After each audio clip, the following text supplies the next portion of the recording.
Hey, good afternoon, everybody. This is my name is Brent Burton. I'm one of our instructors with public safety training programs with Bakersfield College. Welcome to the Fire and EMS Employer Panel webinar. This is our first annual webinar.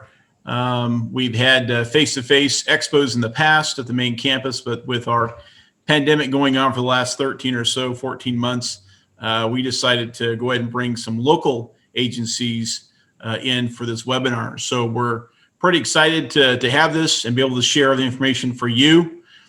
So welcome, and I appreciate all you guys tuning in and participating in this webinar. First off, we want to have a warm welcome presented by our Dean, Lori Larkin, with the Vexel College Public Safety Training Programs. Thank you, Brent. And yes, welcome to Bakersfield College's virtual employer panel. I am Lori Larkin, Dean of Instruction, and the proud administrator that continues to be in constant awe at the work that is accomplished by the efforts of our faculty and our staff and our community partners on a daily basis. I'd like to give a special thank you to everyone who assisted in putting together this amazing opportunity for our students and employers to connect in one forum, in spite of COVID restrictions. The efforts of all these individuals and agencies allow you, our students and community, an opportunity to learn about the requirements for hiring and inform Bakersfield College about the potential for more training within our programs to better prepare you, our future. I'd especially like to thank our planning team, Dominica Rivera, Jessica McGrath, Fabiola Johnson, Kalina Hill, and Mary Jo Pathick, as well as our behind-the-scene team, Freddie Rodriguez and Carlos Medina. In addition, I'd like to say thank you to our faculty who somehow managed to juggle teaching our students and collaborating in this endeavor. Brent Burton, Charles Trevelyan, and Christine Harker. And just as importantly, this wouldn't be happening without our community partners. Hall and Liberty Ambulance Services, USDA Forestry Service, Bakersfield Fire Department, and the Kern County Fire Department. We also appreciate any feedback you have to offer at the end of the webinar. Our goal is for this to be an opportunity for our local community to come together in the future as well, hopefully face-to-face. I cannot say thank you enough for allowing me to be a part of this exciting event. So without further delay, let's get this started. Thank you, Dean Larkin, for those warm remarks. We have our fabulous Fabiola Johnson. She is our counselor assigned to public safety training programs. We also have retired Battalion Chief Charles Trevelyan, who does run our Firefighter One Academy for Bakersfield College, and they're going to talk about enrollment and information. Go ahead, Fabiola. Hello, everyone. Thank you again for joining us. Again, my name is Fabiola Johnson, Public Safety Pathway Counselor. Today, as you see there on our slide, we're highlighting as far as the degree, certificate information, programs that you're going to be learning more about, that being specifically our fire tech program, wildland firefighting and EMT, and paramedic program. Next slide, please. First things first, steps of enrollment. As you see that there's a website, but before we move on to that website, if we're able to, I want to highlight a few points with regards to our steps. Number one step, obviously, we applying to the program. Next, step two, applying for financial aid. I highly recommend that you apply for financial aid, even if you feel that you may not be eligible for financial aid. Next, step three, orientation. Step four, scheduling an appointment with your counselor, that being either me or Dominica, your counseling team. I highly recommend that you do that, specifically when it has to do with some of the other information I'm going to highlight here for you shortly. Lastly, step five, we are currently registering for summer and fall. Can we click on the link, please?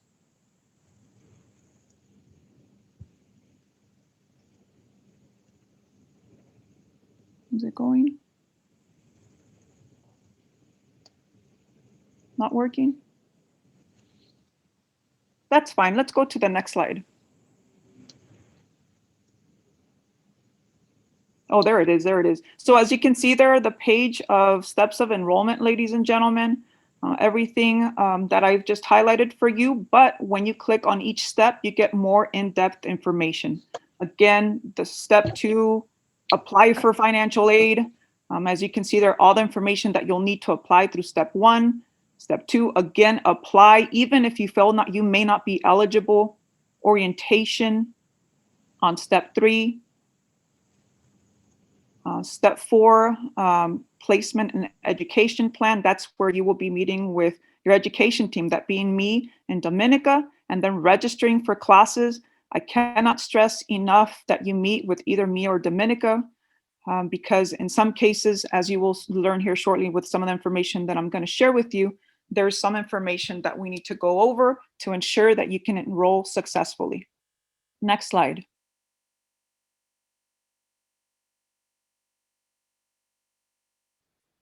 So the degrees and certificates that are affiliated with the information that you will be learning about today, as you can see, we have both degrees and certificates, the fire tech, paramedic, and wildland degrees. As far as certificates, executive chief, our fire academy, which we will be learning about more right now here shortly from our battalion chief, Charles Trevelyan, fire technology, AA program, certificate program, sorry, our paramedic program, our EMT program, which that course and that program specifically is tied to some of our other programs, and wildland firefighting.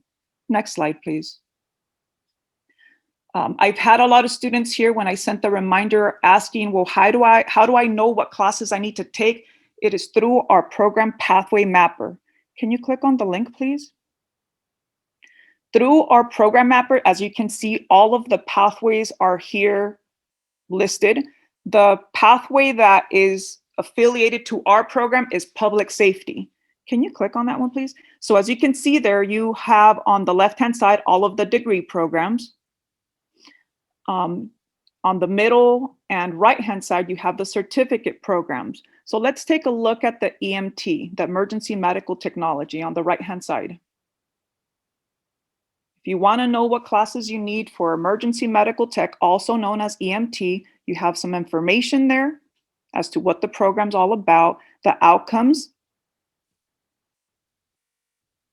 job outlook, salary, what type of careers you can pursue within the EMT, within attaining your EMT certification. And then the actual map. What class do you need for the EMT? Here it is, the one and only EMT B50. When you click on the link, it gives you information with regards to the units. The course is 9 units.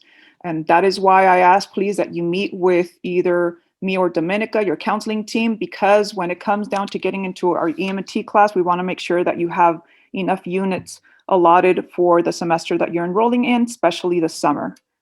Next slide, please. Our paramedic program, as you can see there, we take applications only between March the 1st through April the 30th. As you can see there, the requirements are there listed. One of the requirements, as you can see there on step 3, is that you do have your EMT certification, that being the EMT B50 course. As you can see there, the other information is there highlighted for you. They do recommend that you have the 1 year of experience.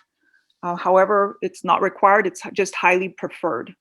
If you do have any questions, as you can see there, we do have contact information there provided for you. Next slide. Now taking it over, Professor Charles Trevelyan. Hey, thanks, Fabiola. Hello, everyone. Hey, thanks to all of you for attending. As stated, I'm Charles Trevelyan. I'm the faculty professor with the fire degree program. Also, I work very closely with, we have 2 amazing fire departments here in Kern County, Bakersfield City and Kern County Fire. I also interact with our force agencies, and you'll have some of them speaking to you today as well. Fabi gave you a good overview of our programs, and one of the things that I want to highlight here is the Firefighter One Academy. And this is the academy. To get this certificate, you would need that to apply for almost any of the fire departments within the state of California. So it's a very important certificate, and we offer that program here. So we offered it. What's required for the program is going to be the EMT B50, and also you would need a current CPAT physical abilities test certificate. That's a card.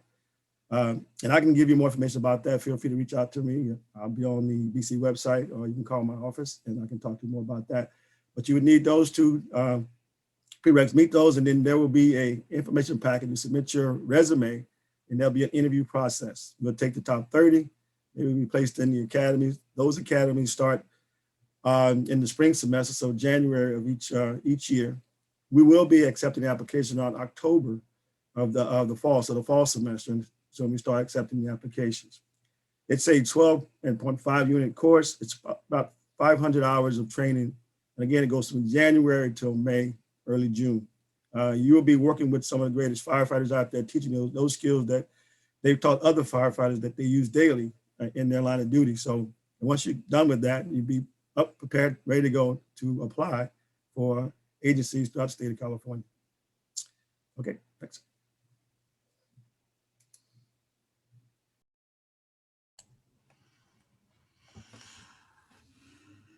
All right, thank you, Chief, and thank you, Fabiola, for that great information to our students. Guys, with further ado, what we have for our first panelist today is Hall Ambulance Service paramedics, Beth Cornell and Heather Lee. Thank you for having us, everyone. I'm Beth Cornell. I'm a senior HR generalist here at Hall, and I'd like to introduce Heather Lee. She is a paramedic with Hall Ambulance. Has been with the company for several years, and she is currently our scheduling manager as well, and she's going to tell you what it's like to work here. So go ahead, Heather. Hello, yes, my name is Heather Lee, and I've been at Hall Ambulance for almost 16 years, so it's been a minute. We can go ahead and start our slideshow. We are Kern County's largest emergency medical service provider. We serve over 800,000 residents. We do over 80% of the county. We're in Tehachapi, Fraser Park, Boron, Roseman, Mojave, Shafter, Wasco, Taft, Arvin, Lamont, and of course, Bakersfield. We can go to the next slide. We have multiple departments here at Hall Ambulance Service. Our supply department is in charge of making sure that they supply our units with all the equipment. They stock the bags, our heart monitor, our ambulances, and just make sure that everything is full so that we have all the equipment we need to take care of patients. Our dispatchers, they're the people you talk to if you call 911. They're going to help you take care of people in an emergency until we get there. We have our medical billing department. They're the ones who take what we do out in the field, put it to paper, and get money from the insurance for us. And of course, our field and EMT paramedics, we're the ones that get to have the most fun out in the field, right? We have over 450 employees. Next slide. How do our first responder agencies in Kern County interact? I'll explain it to you. So our 911 calls either go to ECC, which is our fire department, or they end up with the police or sheriff. Once they ask you, hello, 911, what's your emergency? You tell them, they will send you to the right dispatch center, whichever help you need at the time.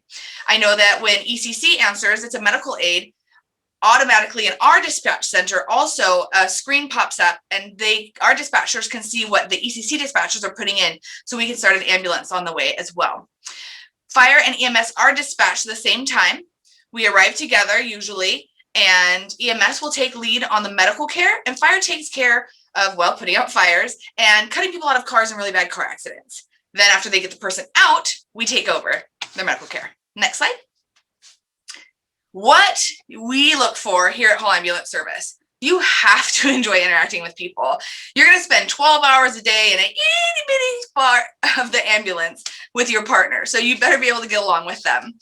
You also are going to have to deal with patients, and you have to remember that you're going to see people on the worst day of their lives, right? They're sick, they're hurt, they're scared.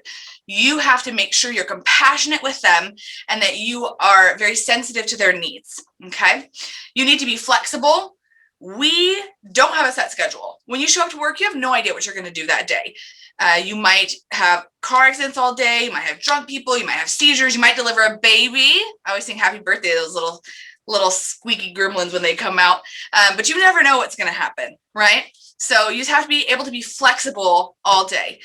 You have to be computer savvy as well. We don't do anything by paper. All of our medical records are on the computer. So you have to be able to manage technology. Next slide. You have to be willing to work any schedule for sure. We have day shifts, we have night shifts, we have 24-hour shifts, we have mid shifts. You might come to work at 5 a.m., you might come to work at 7 p.m. People get hurt all day and night long. So we need people here 24 hours a day. You do have to have a high school diploma to apply. You have to have that to get your EMT anyways. or your paramedic. We also provide continuous education here for our people. Medical billing, you have to keep up on the latest ICD-10 codes. The computers, when you send off billing, they don't want to know, like they don't want to hear chest pain. They want a number for that so they can decide if they want to pay you or not.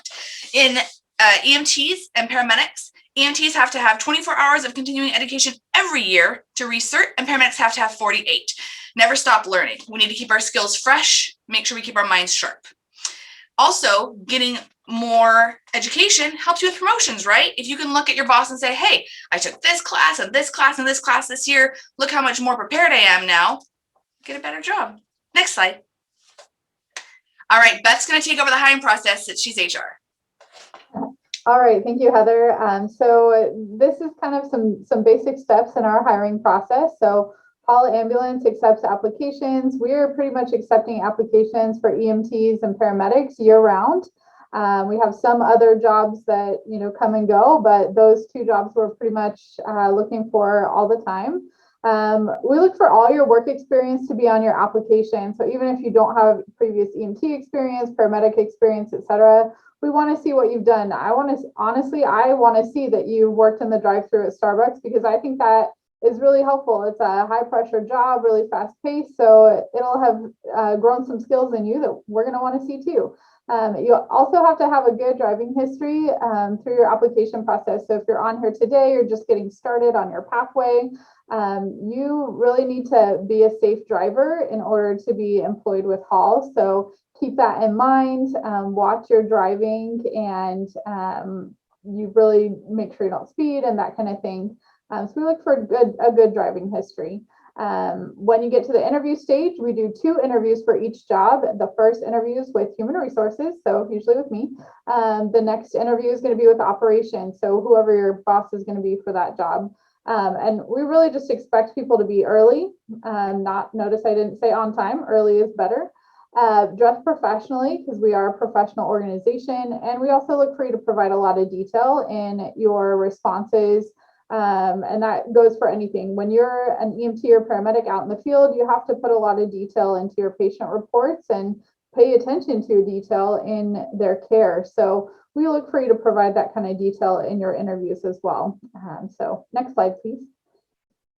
All right, so with most of our jobs, there's going to be some type of testing. If you're wanting to be an emergency dispatcher, you're going to have to take a typing test. For all of our jobs, there's an assessment where it asks you a ton of questions about like how you operate and how you go about your work.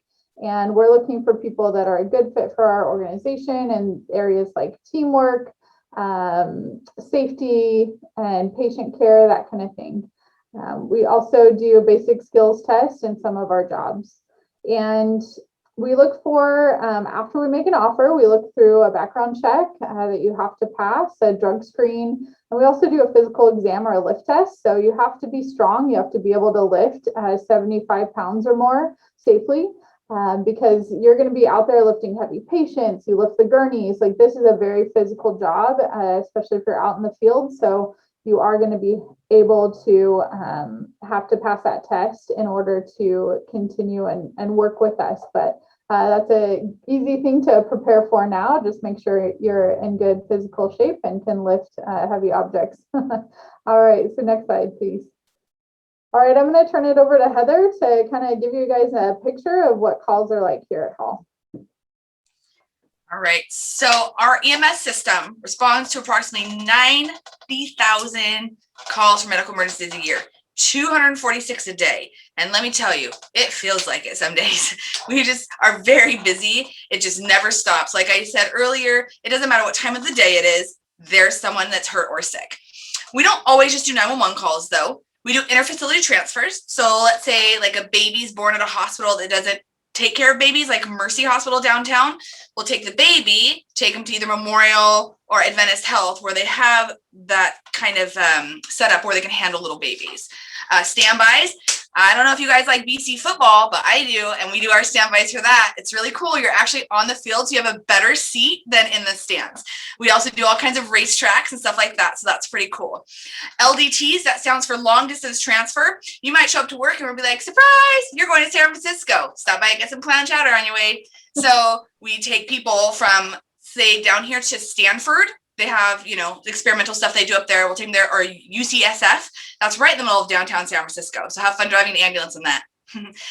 We do staging for things like SWAT standbys, fire standbys. That's pretty cool, seeing the SWAT team run in with all their gear on. COVID calls. I'm so grateful that our COVID calls are coming down, because those are getting real old, but you got to put on all kinds of equipment to do a COVID call. People fall all the time, heart attacks, you know, strokes, anything you can imagine, we run. And the most thing we do is drive. I mean, we have to drive to the call, we have to drive the patient to the hospital, then we go to another call. So if you don't like to drive, this is not the place for you. All right, next. We have a scanning thing. So if you're interested in working for Hall Ambulance, that would be amazing. We would love to have you get through your EMT class first, your paramedic class. Brent Burton was my EMT instructor, and the illustrious Christine Harker also was my paramedic teacher. I went through the BC Paramedic Program, and I'm very happy. So. All right. Thank you, guys. Awesome. Thank you, Beth. Thank you, Heather. As always, you guys are wonderful. Love Heather. All right, guys. So our next panelists, we have Liberty Ambulance Service paramedics with Amanda Diamond. Take it away.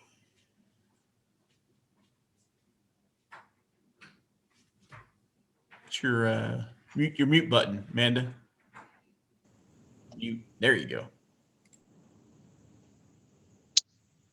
All right, welcome to Liberty Ambulance. We're glad to be here. Thank you, Bakersfield College, for having us. Liberty Ambulance is a service of Ridgecrest Regional Hospital. Next slide. Liberty Ambulance specializes in 911, non-emergency, hospital-to-hospital transfers, mobile integrated health service, and is serving at special events for standbys. We do a lot of the high school football teams, motorcycle races, rodeos. We do a lot of sport events. We service the areas of Ridgecrest, Trona, Randsburg, Kern River Valley, which also include Lake Isabella, Bodfish, Onyx, and we're also a Cal City area. We have mutual aid to service areas as far as North Kennedy Meadows and Olancha, and as far as east as Death Valley. Next slide. We have a lot of variety of calls to include off-road rescues, highway accidents, critical medical aid, river rescues, which include, because we're up at Lake Isabella area and Kern Valley, extensive transport times utilizing critical thinking, working through protocols. Next slide. Liberty Ambulance offers BLS, ALS, critical care transport, and mobile integrated health, which the critical care transport includes a paramedic, EMT, and a nurse that's an RN. Our mobile integrated health is at home care, where patients get released from the hospital and we go check up on them. Hospice, anything that is at home care. Next slide. What are we looking for? Professionals that we want to serve the community and are committed by providing exceptional patient care. Liberty Ambulance is looking for EMS professionals that are dedicated and support not only to each other, but patients, the community, and different agencies that we work with. We're huge on the community, and we're huge on working together as a team. Next slide. Why us? We pride ourselves on an elevated service standards and continue to provide the community with courtesy, and compassionate care. We're huge on being compassionate and have an understanding of what our patients need. We provide in-house training to include BHTLS, CPR, and ACLS. There's opportunity for advancement in our community to include field training officers, educational instructors, critical care team, mobile integrated health, associate supervisor, and supervisor. We're very big on growing, and we're wanting people that want to advance in what their field is. Next slide. Liberty Ambulance has continuously experienced significant growth while serving numerous service to the community. We are the only hospital-based community organization in California. We have all kinds of new equipment.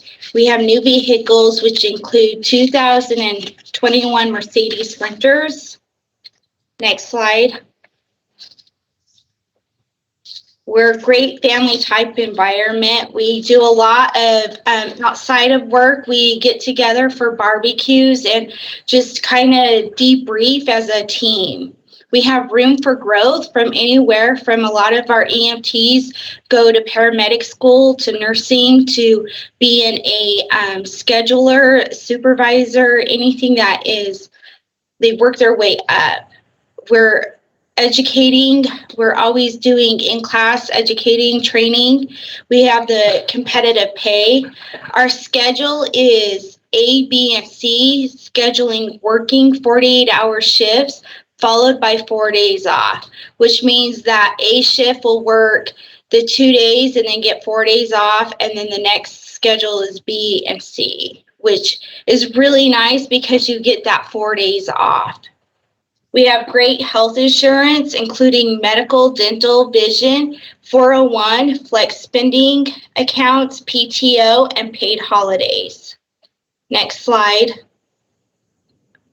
How to apply, just go to www.rrh.org.careers, and there'll be a application that you're able to apply online, and then the process is going through the hospital, and which will include background check, fit test, drug test. Next slide. If you guys have any questions or want any information, please contact me at adiamond@libertyems.com.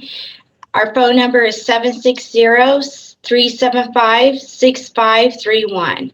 And thank you for having us. Thank you.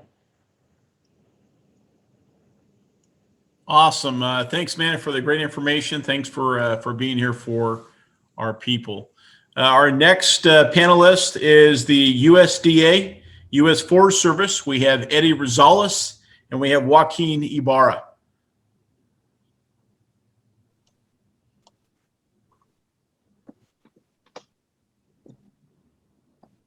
How's it going, everybody? So I'm Joaquin Ibarra. I'm a fire prevention technician here on the Sequoia National Forest with the U.S. Forest Service, along with my counterpart, Eddie Rosales, who's also in the same capacity representing the state of Florida. So today we wanted to talk to you about who we are, because coming from the city, you might not know what the Forest Service is. So if you've ever been up to Lake Isabella or to the Kern River, you might have seen this sign. This is down in the lower Kern Canyon.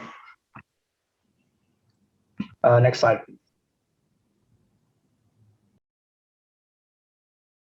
So what we do with the Forest Service is we are not primarily a wildland firefighting agency. We're a land management conservation-based agency. So what that means is we have several other capacities apart from wildland firefighting, which include recreation, off-highway vehicle usage, law enforcement officers, etc. We are a national resource, so we have many more capacities.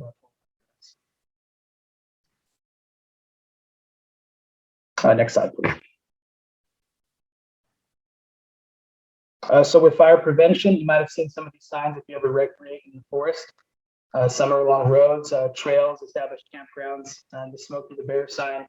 I'm sure a lot of people are familiar with. As the fire danger increases or decreases, the sign tends to reflect that fairly quickly. Next, please.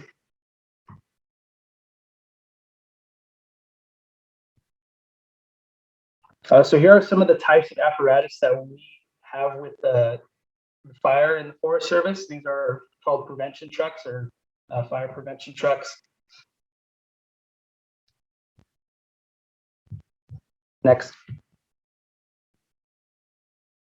And these are the green fire engines that people don't typically hear about, but they might. I think you went forward a little. Yeah, so green fire trucks. Basically, we are the Forest Service. If you see a green fire truck, typically it's going to be us.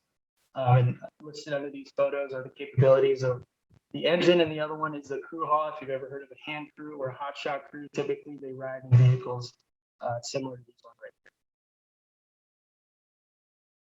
here. Next slide.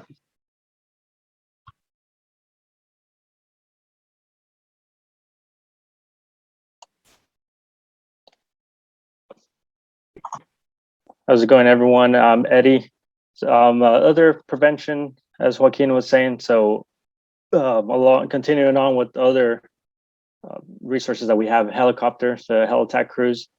So pretty much the same as you would be on a fire engine, but you get to fly in a helicopter as you're going to a fire. So it's exciting, different, pretty really different than the normal firefighting on an engine. So typically you fly to the fire, land, and then you hook up the bucket, and then you try to make access to the fire. Next slide, please. So here are just some pictures. So we're national resources. The helicopters are national resources. They're also available for initial attack and extended attack.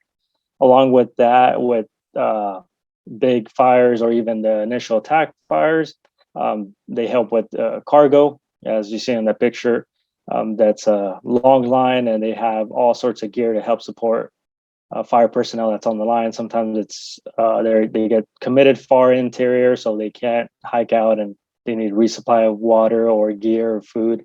So that's one way of getting them means to them. And then on the other picture, you'll see the bucket. Depending on the type of helicopters, it'll vary on the size of the bucket. Next slide, please. So along with firefighting, we also do prescribed fire. As you can see right here, we're doing a little bit of pile burning.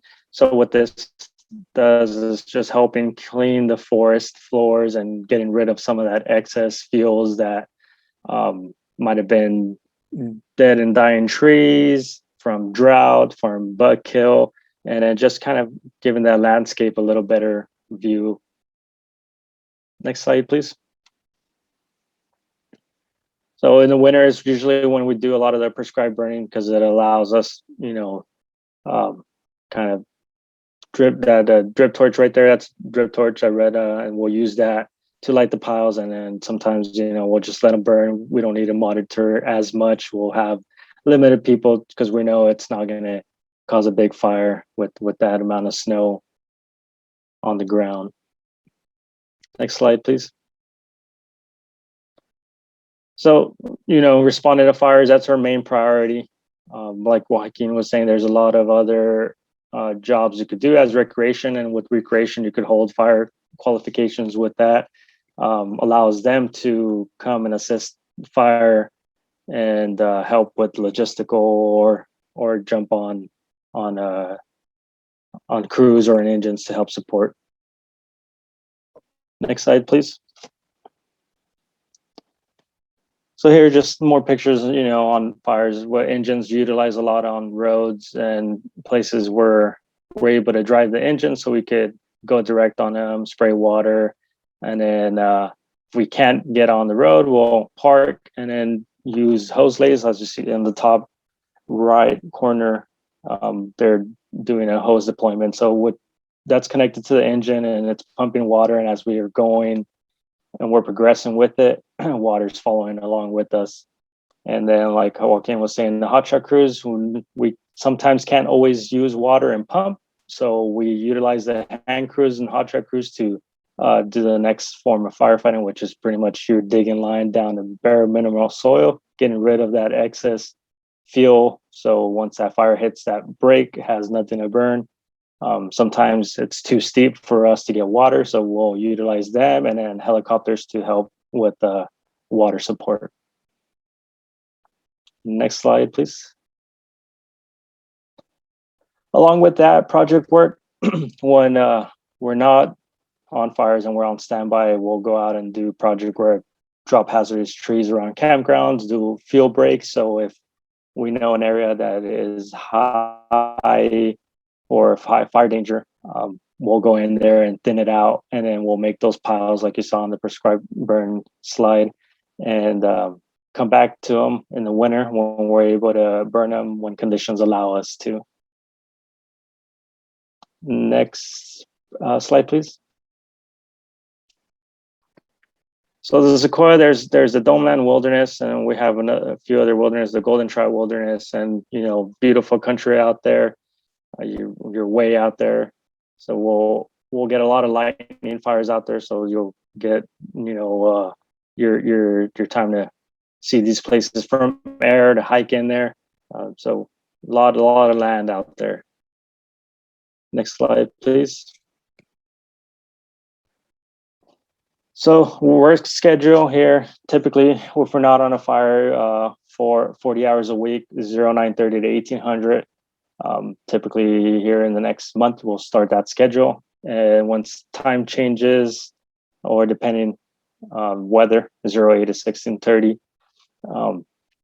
And then when we're on fires, 16-hour shifts, 06 is when you're waking up and working at 2200 hours.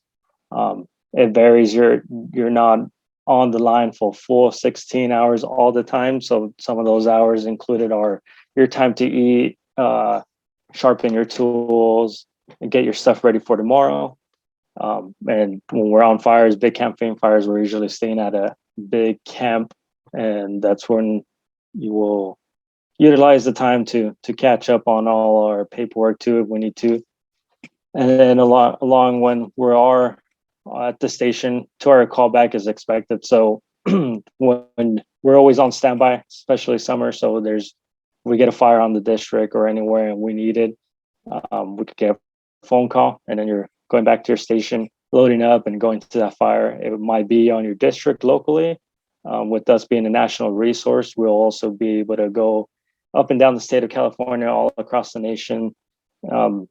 Arizona and Colorado, they have a lot of fires in the past few years too. So there's chances of going out there and helping out with that. Joaquin, do you have anything to add along with this, the work schedule? No, I think this will just tie into our last couple slides here. We can get the next slide. So you'll typically see an announcement like this background here posted on our Facebook page. So in order to apply for us officially, you have to submit an application from USA Jobs. They have a resume format builder that you can use. You can also upload your own. And as an entry-level forestry technician, you could work on the line as a wildland firefighter. So with that, follow our webpage, Sequoia National Forest, our Facebook page at Sequoia National Forest. And then also on the next slide, we'll have mine and Eddie's contact information if you have any other questions. And one thing we didn't put on there, but you do need a high school diploma or GED equivalent to be able to apply. That's the minimum requirement for entry level. Once you get on, if you get hired, then you're required to pass a PAC test, which is a 45-minute walk, wearing 45 pounds, and you have to do it it's a 3-mile walk. I'm not sure if I did say that or not, but 3-mile walk, wearing 45 pounds, and have to do it under 45 minutes. And that's on the job after you get hired on. But other than that, I don't have anything else, and our information is right there. Again, I'm Eddie Rosales. Feel free to email me. I'll email you, whenever I can, and you'll have my contact information there. You'll have my cell phone. So if you need help applying or building a resume, I have no problem with that. I could send you guys the type of resumes that I receive and I use myself. That way, you guys could, come work for us. If you like being in the outdoors and seeing cool places and traveling, this is a great job. Thank you. Awesome. Thanks, Joaquin. Thanks, Eddie, for that information. Hey, guys, everybody, whoever's on our participants today, if you have any questions for any of our panelists, you guys can go ahead and send in your questions on the Q&A box. Go ahead and send in those questions. At the end of the webinar, we'll be asking questions that you guys have sent in to our panelists, okay? So next up, we have the Bakersfield City Fire Department. We have Battalion Chief Michael Walkley. Go ahead, Mike.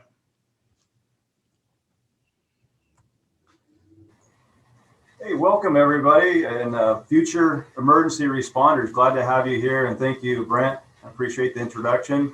If you don't know a firefighter, you know one now. You know Mike Walkley. There's my information. I'm glad to help you on your journey as we progress. Today we'll tell you about how to become a Bakersfield City firefighter.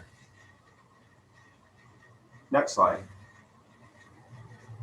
There's Fire Chief Anthony Galageza. He leads us. He leads this fine organization, and he likes to tell us to deliver legendary customer service. So we need people like you, men and women. We are all risk fire service. We're in the water rescuing. We're rescuing vehicle accidents. We rescue people out of houses. We go to structure fires, building fires. We assist people into their car. We assist with public education. We go change out smoke detector batteries. We do everything. You name it, the fire department does it. Next slide. So if you want to be the fire chief, what do you have to have? You have to have a bachelor degree to be a fire chief. But at the very bottom, in the bottom left-hand corner of my side, a firefighter, that's the entry level. You promote up to fire engineer that drives the engine. Promote up to fire captain, then you lead the crew on the fire engine, and then you become a battalion chief. That's the rank I am, and you'll be able to run the battalion on large incidents and run all the crews. But if you aspire to be a deputy or a fire chief, you'll definitely have to keep working on your education and receive your bachelor degree to promote up.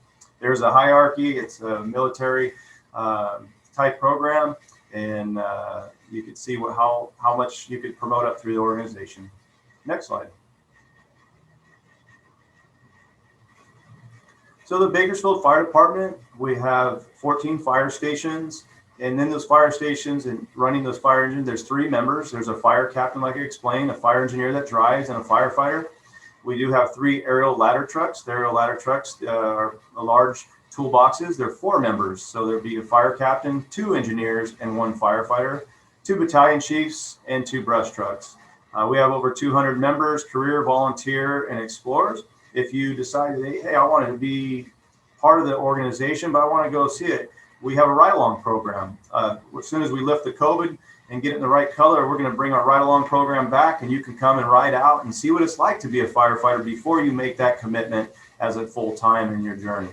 So we have, again, we have career, volunteer, reserves, and explorers. We run over 46,000 calls an incident. That's 120 on an average per day. Again, we run our all-risk fire department. We do a little bit of everything. Next slide, please. There's our call volume. You can see what we respond to, 5,525 calls there, or fires, or any type of fire. Emergency medical rescue, like the Hall ambulance employee stated, we do run fire, EMS calls with them, and we assist them on EMS calls. Hazardous conditions, anything from the typical cat in the tree to shutting off someone's water. We assist with fire investigations. If there's a fire alarm at a business, we check that out. We talked about public service. Again, that's a big thing. We want to provide customer service not only in an emergency setting when everybody's having their worst day. We want to provide customer service in the community by being at public education events, sharing our information with you, students that are seeking opportunity in the fire service. We want to assist the public, again, by changing out smoke detectors and providing safety messages to the community. Next slide, please. We talked about the 14 fire stations, and here's fire station 14 with a large engine. That's a $750,000 engine that we put 3 members on. The engineer drives it, the fire captain, and the firefighter. A nice picture there at the Carpet Cave Fire showing a firefighter extinguishing a large fire. Next slide, please. There's our ladder truck. That's $1 million piece of equipment, and there the crew is training on bringing some safety, bringing a person out of the palm tree and providing training for their their shift. Thank you. Next slide. We also respond to river bottom fire, brush fires throughout the community, and assist again with the Forest Service and Kern County and those throughout the state. Next slide. So the big question, what does a firefighter make? Well, at the Bakersfield City Fire Department, there you can see a firefighter that's in the academy training, and the academies run anywhere from 15 to 22 weeks, depending on what classes we're going to offer. Sometimes we offer hazard materials during that class. If we don't, we shorten the academy, but as a trainee in the academy in that 15 to 26 weeks, there's your pay at $33.10. Upon completion and graduation, going into suppression, you're up to $49. And then the probation period is a 6-month period. Passing probation, you move up to 51, and then you top out at $6,000. So the pay is not bad. It's comparable throughout the state of California. It's probably mid-range throughout other fire departments. Next slide, please.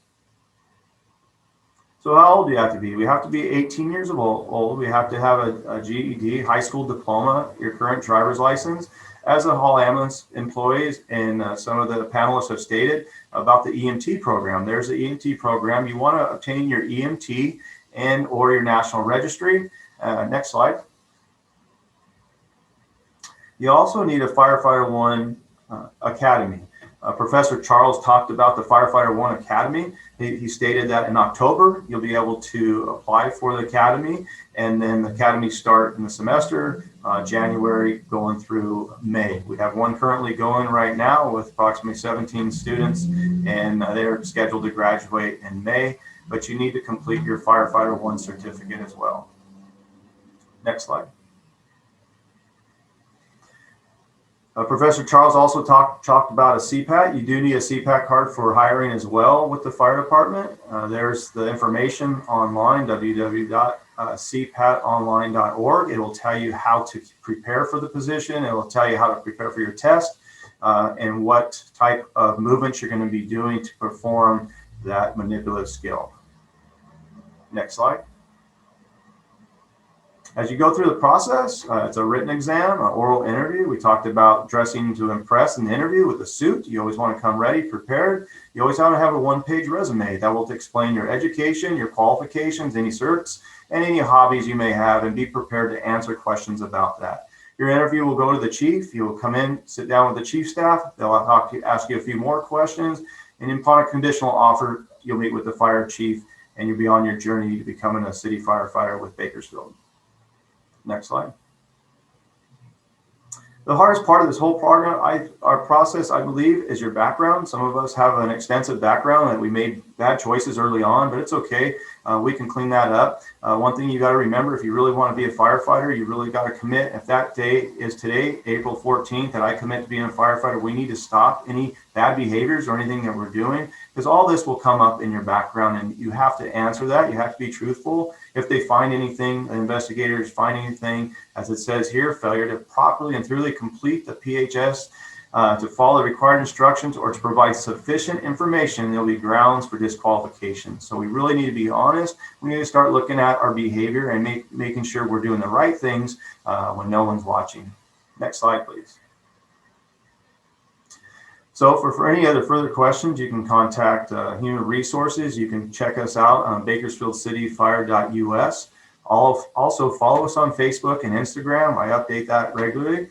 And then also I run the Instagram page for the Bakersfield City College Fire Program. It's Bakersfield College Fire Academy. Look for information, look for videos, and look and see what we're doing out there at the training ground. I am an instructor for the College Academy, so I would be one of your instructors when you would show up. But we're sharing that information on Bakersfield College Fire Academy on Instagram, and check us out there.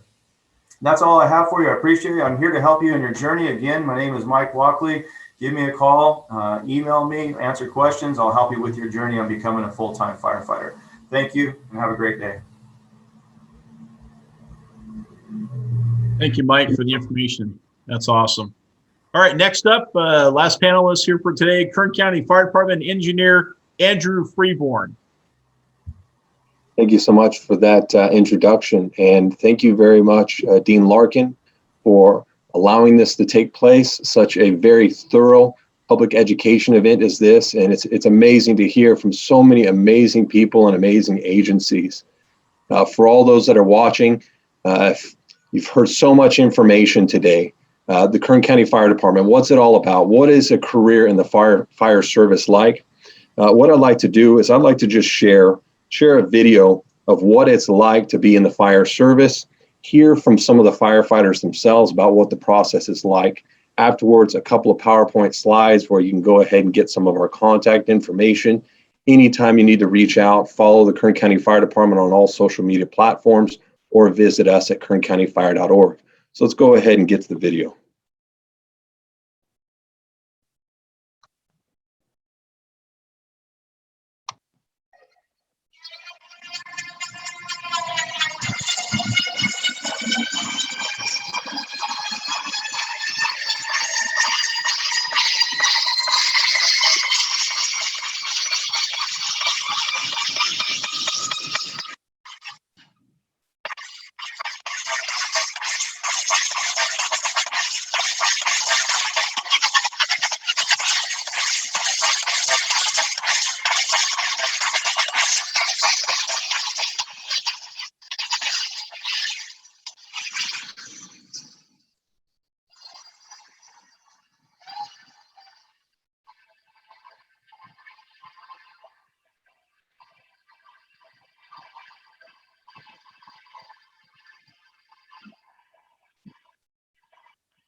day on the job is something different. No 2 days are the same for me. No 2 calls are the same for me. We in the fire service respond to all types of calls. It can be anything from a structure fire, vehicle accidents, medical aids, water rescues, to wildland fires. There's always a large variety of calls that we respond to.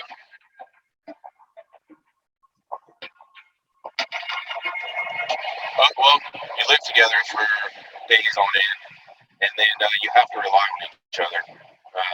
In our job, there isn't anything that you can do on your own. We all have to come together as a team so that we can accomplish whatever the incident or emergency is. So we've got to be able to rely on each other. We've got to be able to have each other back, knowing that we're there for each other, that the guy that you ate dinner with that night is going to be there to protect you the next day. So that's not something that you would get in a career. This is definitely a team-oriented profession that you have to have good teammates, good coworkers working with you.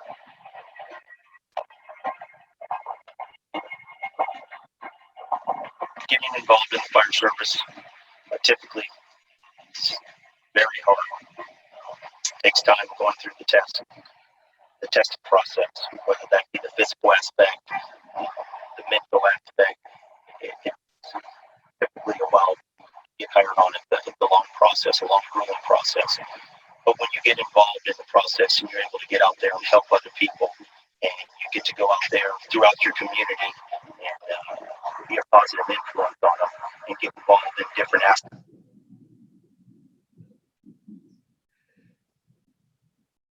All right, so looks like that's having issues on audio that I've heard from, I think, just about everyone. So thanks for your patience on that. We'll try just going and talking here while we do some screen sharing on this slideshow. So the Kern County Fire Department has got 47 stations, okay? And so if you want to work in the fire service, we're here to help you reach your goal. We want to have a share in assisting you in that process.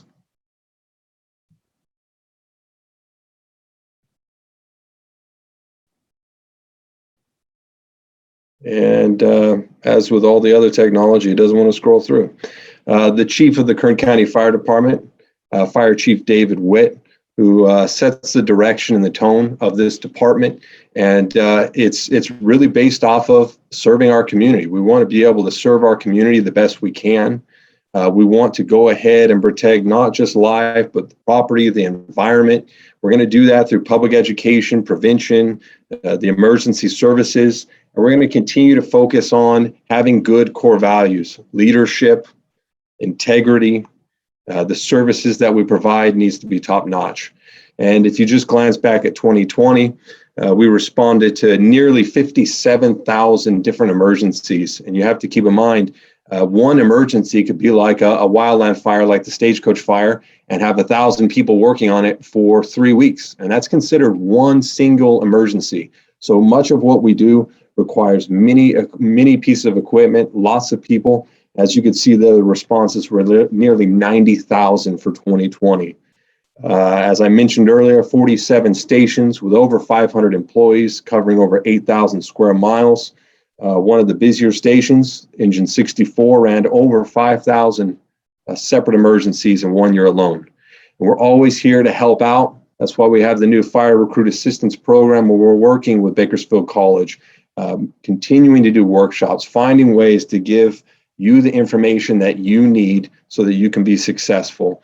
So you can go down that fire career path and you can reach that goal. You can get to your job, your dream job in the fire service. There are the basic requirements, very similar to all of the other fire departments throughout the state. Check back in with us regularly, because sometimes we'll adjust those requirements depending on the hiring test. We just hired and finished an academy with over 30 recruits graduating. There's another group of 30 to 40 that are currently in the works to start another academy in the fall, in which we'll have another test as well to start another academy in the spring.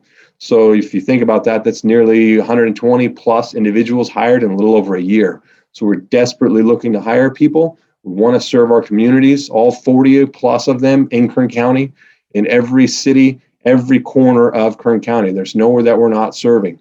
Even in Cal City, was their fire department is there. We go there to assist them at Cal City as well. So here's the contact information for the Kern County Fire Department. Definitely don't hesitate to reach out to us.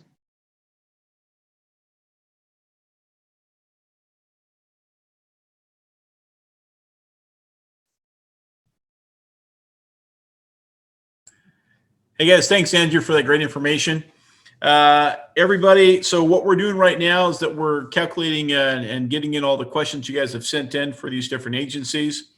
Remember, when we finish up this webinar, you will see an email sent to your email that you guys have registered with, and you're going to see the survey is going to come out. It's called Survey Monkey or Monkey Survey. So go ahead and complete that if you guys can. That feedback will help us continue on the future, our fire and EMS webinars, and also our face-to-face EMS and Fire Expo. We had one our first annual was 2019, or actually, I'm sorry, 18.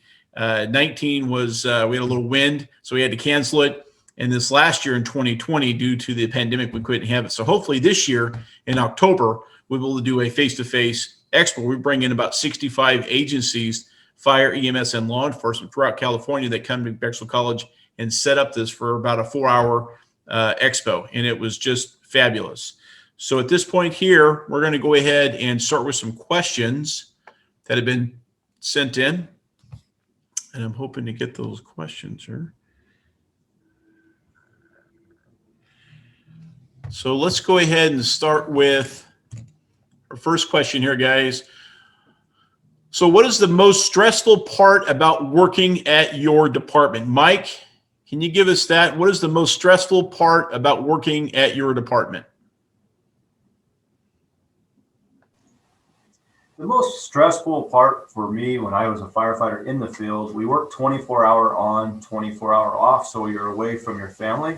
So running emergencies and being away from your family, and maybe running a call death when we see people that are dying, that's a stressful call. Children, when we see children injured, that's stressful for me. I have, at the time, we had 4 children, youngsters, when I was in the station. So I believe that's the most stressful for me when I was a firefighter in the station. Awesome. Thanks, Mike. For Heather, how has the EMS Academy process changed from pre-COVID to now, and what changes have you guys made to minimize the risk of getting COVID-19? Okay, so the process has changed from, we used to do everything in person, your interviews, your testing, all that kind of stuff. We do so much Zoom now, it's not even funny. So you see a lot of, all the interviews you're going to have are going to be on Zoom. You do have to come in, obviously, for a drug test. You can't do that over the computer, but most things are through Zoom. In our classrooms, we separate. So even though we are having an EMT Academy right now, they're 6 feet apart. They're required to wear their masks all the time. As far as the company keeping us safe, we have an unlimited supply of personal protective equipment. I know that you've probably heard some stories about how the nurses were having to use the same N95 all the time, or, you know, one a day or whatever. We don't do that here. We get a fresh N95 for every patient. We get a fresh gown. We get a fresh face shield. We don't want to wipe those off, which we could, but we don't, because we want our people safe. If somebody gets sick, they get tested right away for COVID-19, and we don't let people come to work that have fever, cough, body aches. Like, basically, if you don't feel 100%, you don't come to work. And we don't punish people for that right now, because we don't want anyone to get sick. We want everyone to be safe. Awesome. Thanks, Heather, for the great information. Andrew, a question for you. What tips or advice would you give to someone interviewing at your department? If you're talking just on interviewing, I would say do some mock interviews in advance. That way you've practiced what it's like to give interviews on those topics, and speak to people that are already in the fire service. You can always reach out to public information officers. You can reach out to station personnel. They'll tell you what is generally what the panel will usually be looking for. They can give you an idea of what the questions might be like. And if anything else, it's just an opportunity for you to build that confidence so that you go into that interview for that job, and you're successful. Awesome. Thanks, Andrew. Hey, Eddie and Joaquin, what are the duties of a firefighter with your agency? I could take that, Joaquin. So every station has different protocols, but for the majority of the time, you come on as an entry-level firefighter, come on morning duties, doing making your waters and Gatorades and testing your equipment, making sure it's all up to par, having your waters filled in your gear. And after all that stuff is done, getting the engine ready, you go over weather for the day, and it's a morning briefing, what we call it, go over weather. And once we've done that, we go on a PT, either PT physical training. So either go for a run, go for a hike, or with the job being really strenuous and we need a lot of endurance, depending where you're working at. Here at our station, we typically have a run hike schedule. So our minimum runs are 3 miles, but typically you do about 15 miles a week to stay in shape. And after that, you're doing some training, some in class training, like sand table exercises. We do scenarios on fire incidents, even on vehicle accidents, medical stuff, because there are times where if you're on a fire and someone gets hurt, so we need to be able to learn how to deal with that and adjust and take care of our own. And then sometimes we're driving and we come across things with the public, and we are there to help too. Anything you want to add to that, Joaquin? No, I think you mostly covered it all. Primarily just making an emphasis on being fit for duty. And then on top of that, just being a sponge, essentially as an entry level 14 technician and wildland firefighter with us. You just got to be ready and willing to work hard and learn as much as you possibly. Awesome. Thanks, Joaquin. Thanks, Eddie. For Amanda, Liberty Ambulance, what are some of the things that are gratifying about being part of the EMS team? It's we're very family oriented here, so we rely on each other. So when we're having a bad day, we're able to call one of our coworkers and just debrief with them and just talk about it. And then it's just, we're very family oriented here. We all work as a team. We're together, so we kind of go on the same calls, so we kind of know what each other is going through. And being away, like he said, being away from our family, it makes it hard, so we just have each other to kind of build that support. So awesome. Thanks, Amanda. So at this point here, guys, just a reminder, make sure you guys go in, check your emails, look for that Survey Monkey. And we'd appreciate you guys filling that out. And we want to thank all of our panelists today for joining us. This was a wonderful addition to what we've already provided for our students. And with you guys here, it really enhances that. So we appreciate everything you guys have done for us and our participants today. So have a great day, and hope to see all you guys soon. Thank you.